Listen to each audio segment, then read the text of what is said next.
Hello, my name is Toya and welcome back to my videos.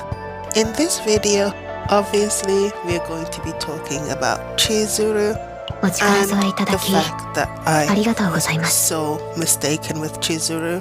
After reading her cards and testing her, I have found that there are many different ways you can build her, and she can work with a lot of units. If you're new to the game, really useful. She's really fun. And yes, I'm showing you right now. These are the cards that I read. When I read it, I thought, these look really fun. Chef's kiss, I really need these epiphanies. These specific epiphanies are what I was after when I was going for the build that I wanted. Always aiming for Renoa team. Always come into the cards, check the epiphanies so that you know which epiphany you are going to be after. With this epiphany, which I really want, which I've always wanted, which I still really want, it is very difficult. Please make sure that you don't have any final cards in your hand or in your decks that you're putting with Chizuru, because she will use the finals. She will, because it's random. And your turn is over and nothing has happened because she has used the finals. So yeah, please think about it. With the Oni Hunt, I really wanted this unique. I really wanted this unique at the end. But of course, there were plenty of options. But this unique, and at the start of the turn, the 3 Will-O-the-Wisp, that was really good. That was what I was after. Unfortunately, I didn't get that. But none of this is really horrible. None of it's really horrible, but you know, you do want what you want. So let me just go ahead and show you. This is the save data that I got. This is the best save data that I've gotten so far. And as you can see, yes, I got the Curse Shackles. Yes, I got the unique lead. Yes, I did get the activate too. And oh my gosh, this is not the Oni Hunt that I wanted, but when I saw it, I had to have it. I changed my mind. Well, the unique was not available, and this was the one I got, and the decrease to 0. Perfect. It's so good. And the fact that it goes ahead and it makes those moon slash, and they are also going to be at 0. They're also at 0. It was so much fun. I don't regret it at all. I did only manage to get 1 duplication, and it's a good thing that I got that duplication on the bind. And then I went ahead and I made her into a little bit of a battery, and of course this is my favorite forbidden card. It is my favorite forbidden card. I love it. I love that forbidden card. I always aim to get it. If I got it on duplicate, it would have been perfect. Of course, this is not the perfect set for this.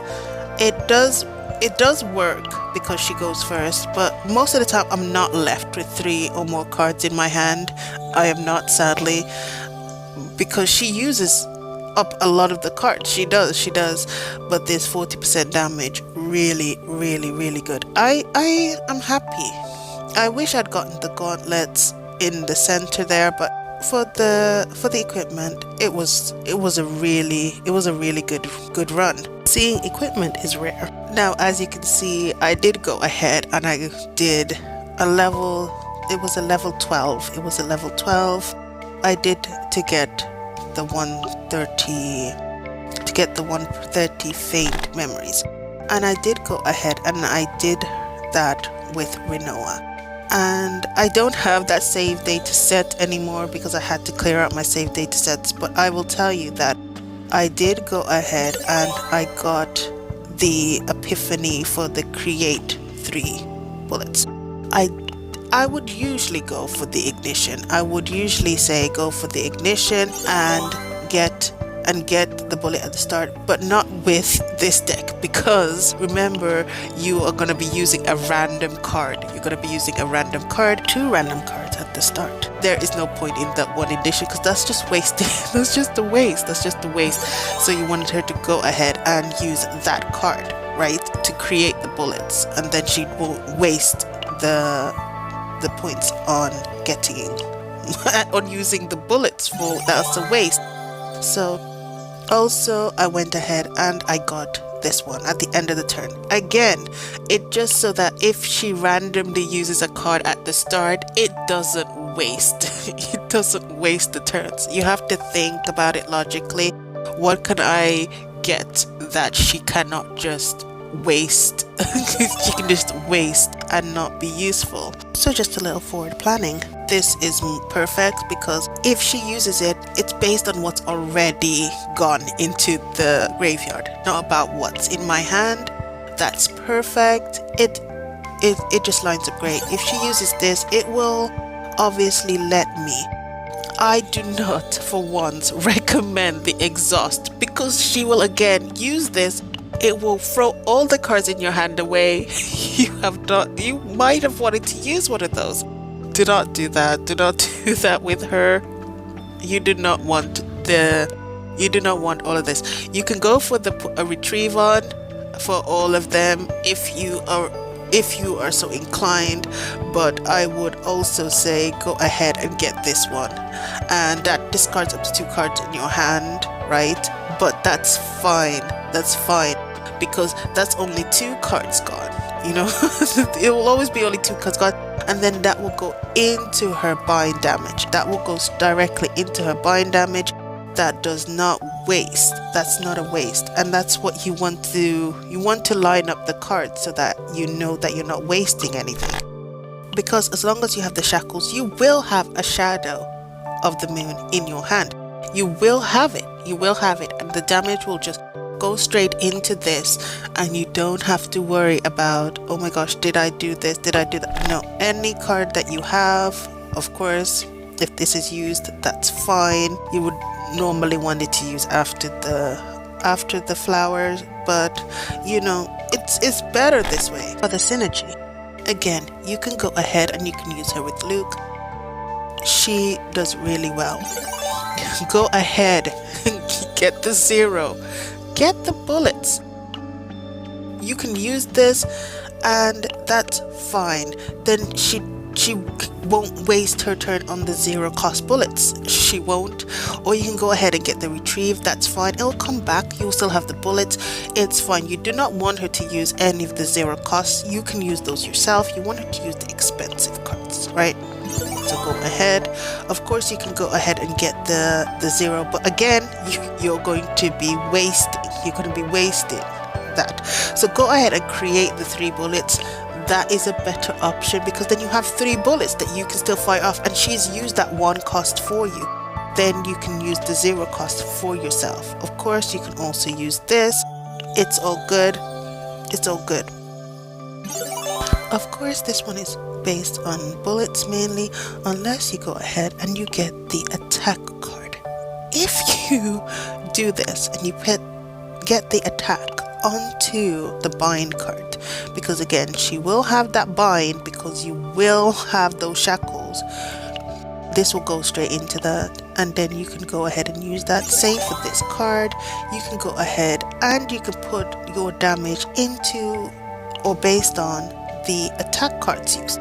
So when you go ahead, she uses that one, you use the bind, and then you can use this. You're fine with the attacks. You're fine because then you've used a lot of bullets. You're set up. You're set up more easily to use this card, and then you will always be ready for the finale. So there is no problem with that. She can slightly be used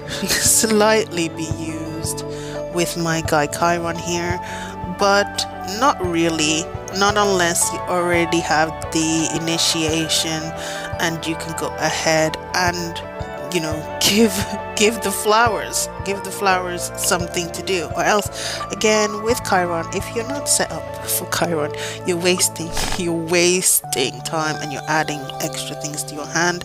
And Luke has the 0 cost, whereas Chiron's cost 1.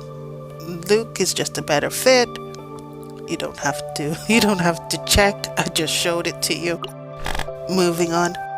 She is really good. Once you have that shackle, once you have it, because if you read it, as long as it's not the bind card, you are gaining more shackles, and then you are more likely to make more bind cards. It just works. It just works really well. And the fact that the bind card stacks so that the shadow of the moon can become a plus, and then it starts all over again. So you can keep it. You can keep it until you can deal a lot of damage with it. It doesn't go away. It's retainable, although it's unique. So you don't want to forget about it. So you just want to go ahead and remember, it can go all the way up until 3, as you can see there. You can go ahead and just keep doing the stacks until you're ready to use it. If you don't have that one cost at the end, you can go ahead and use it. I do not recommend her with Mika. I do not. I have tried her with Mika. They just kind of push each other around. Mika wants to heal, and it's not worth it. She could possibly be used with Cassius. I have actually not tried it. I can see it kind of working. I can see it kind of working, you know, with the changing of the cards, but I don't think that I will have the thought process for every single fight to make sure that all the cards are in exactly the right order. I don't like to play like that. I do think that she would go really well. She would be used really well though, because I really like this card. The mute accent, it's really, really good. I really like this. I think they would work very well together. I think this is a much better set, because Mika is just about healing. Nia is just a little bit more versatile. She is kind of more of a shifter. She will kind of shift up your cards.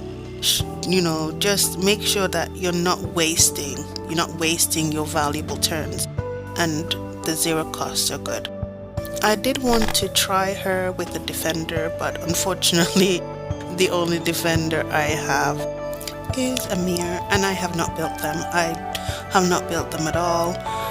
I do want to check out the defense-based damage, but yeah, I have not built or used Amir at all, so I can't give any insight into that. Now, Rin. I have tried her with Rin, and you cannot really get them to work together.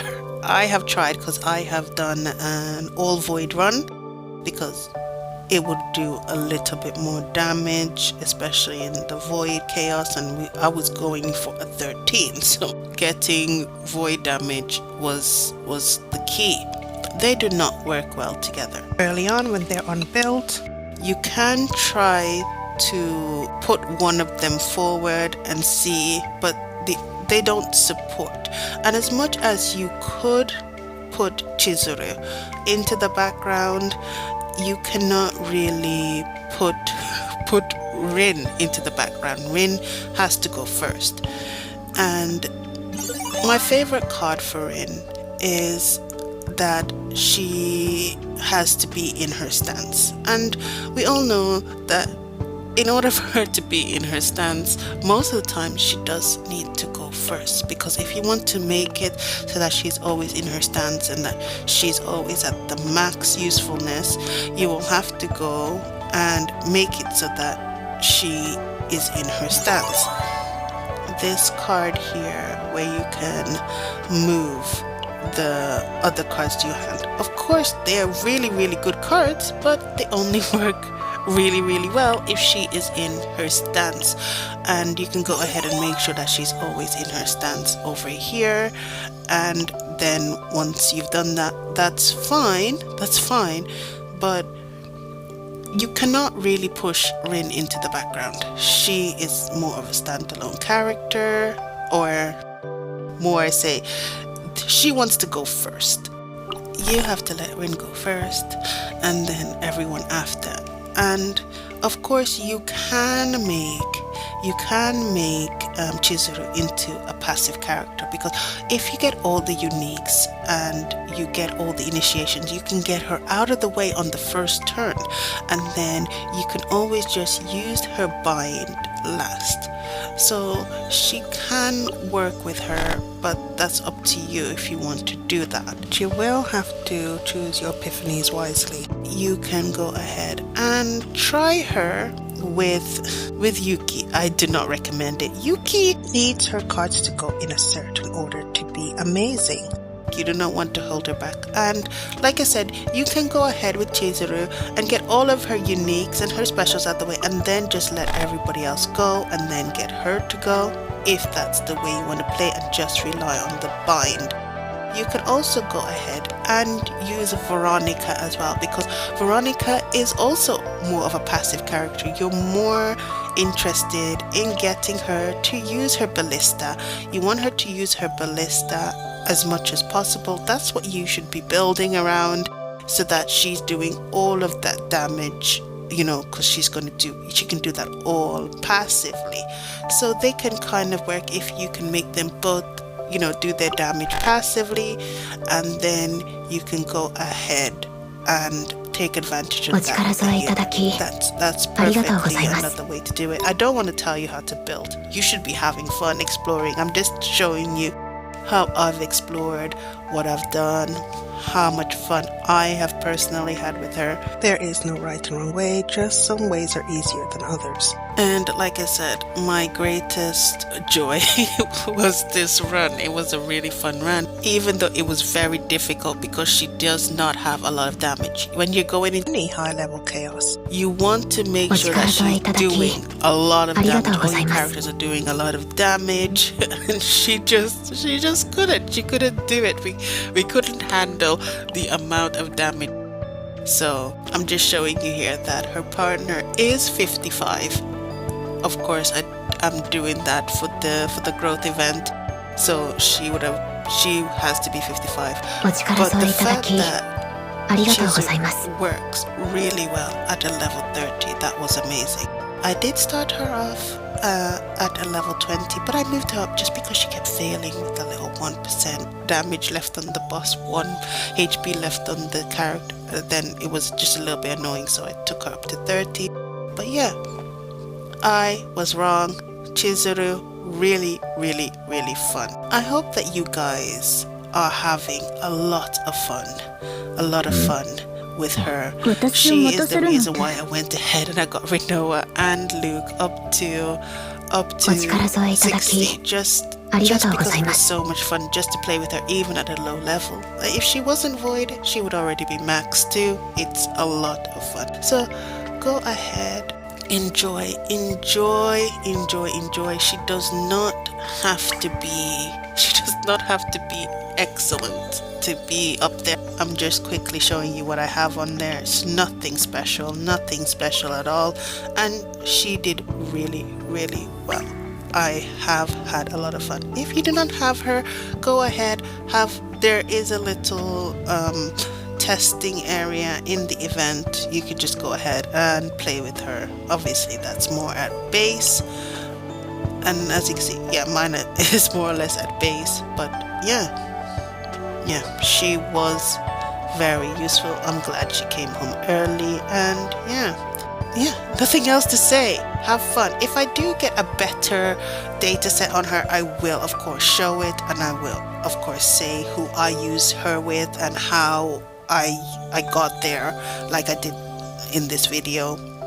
It was a joy.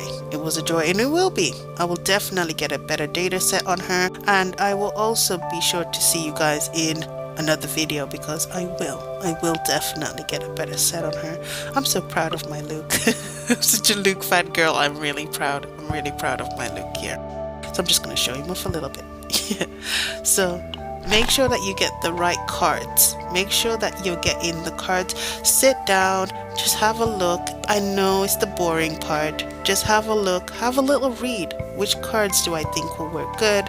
which cards do I think I need. You don't want to go in there and then you'll have a really good hand and then you mess it up because you didn't know that this card was completely useless or it wouldn't work. Please remember, if she's going to use random cards, make sure that there's no finale. Using finale at the first card is very dangerous if you do it twice in a row. After accidentally dying on the boss 3 times, I can tell you that now. So anyway, enjoy your CHIZURU. Have so much fun. She is amazing, and I will definitely see you guys in another video.